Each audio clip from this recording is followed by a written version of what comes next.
Assalamualaikum warahmatullahi wabarakatuh. Saya Faradi Baryani, kelas 12 IPS 1. Di sini saya ingin membacakan warta atau berita.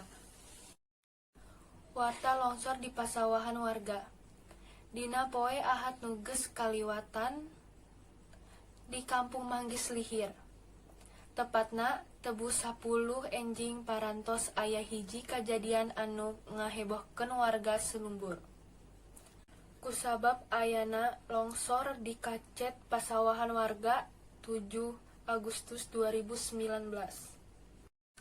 Dina ayana kajadian ieu urang sarerea kedah waspada dina sagala hal.